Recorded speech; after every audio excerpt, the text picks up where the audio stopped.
Sub inspector ಮೇಲೆ ಹಲ್ಲೆ ನಡೆಸಿದ ದುಷ್ಕರ್ಮಿ ಮೇಲೆ ಪೊಲೀಸರು ಗುಂಡಿನ ದಾಳಿ ನಡೆಸಿರುವಂತಹ ಘಟನೆ ಬೆಂಗಳೂರು ಹೊರವಲಯ ಆನೇಕಲ್ನ ಮುತ್ಯಾಲಮಡು ಬಳಿ ನಡೆದಿದೆ.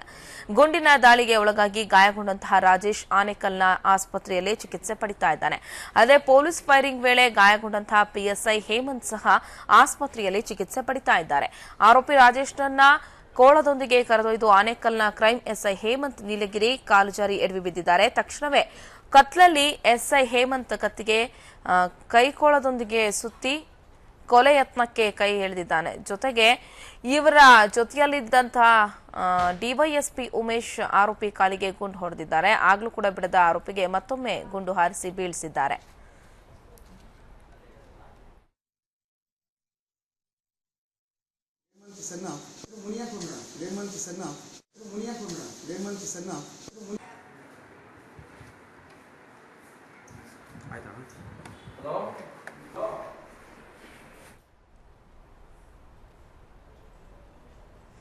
ಆನೇಕಲ್ನಲ್ಲಿ ಪೊಲೀಸ್ ಅಧಿಕಾರಿ ಮೇಲೆ ಸಬ್ ಇನ್ಸ್ಪೆಕ್ಟರ್ ಮೇಲೆ ಹಲ್ಲೆ ನಡೆಸಿರುವಂತದ್ದು ಒಂದು ಘಟನೆ ನಡೆದಿದೆ. ದುಷ್ಕರ್ಮಿ ನಂತರ ಏನು ಪೊಲೀಸರು ಆತನ ಮೇಲೆ ಗುಂಡಿನ ದಾಳಿಯನ್ನು ನಡೆಸಿದ್ದಾರೆ.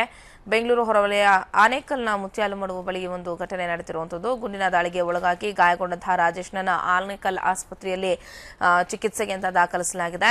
ಅಲ್ಲದೆ ಪೊಲೀಸ್ ಫೈರಿಂಗ್ ವೇಳೆ ಗಾಯಗೊಂಡಂತಹ ಪಿಎಸ್ಐ ಹೇಮಂತ್ ಸಹ ಆಸ್ಪತ್ರೆಯಲ್ಲಿ ಚಿಕಿತ್ಸೆಯನ್ನು ಪಡೆದುಕೊಳ್ತಿದ್ದಾರೆ. ಆರೋಪಿ ರಾಜೇಶ್ನನ್ನ ಕೋಳದೊಂದಿಗೆ ಕರೆದೊಯ್ದು ಆನೇಕಲ್ನ ಕ್ರೈಂ ಎಸ್ಐ ಹೇಮಂತ್ ನೀಲಗಿರಿ ಕಾಲು ಜಾರಿ ಎಡವಿ ಬಿದ್ದಿದ್ದಾರೆ. ತಕ್ಷಣವೇ ಕತ್ಲಲ್ಲಿ ಎಸ್ಐ ಹೇಮಂತ್ ಕತ್ತಿಗೆ ಕೈ ಕೋಳಗೊಂದಿಗೆ ಸುತ್ತಿ ಕೊಲೆ ಯತ್ನಕ್ಕೆ ಕೈ ಹಾಕಿದ್ದಾನೆ ಈತ.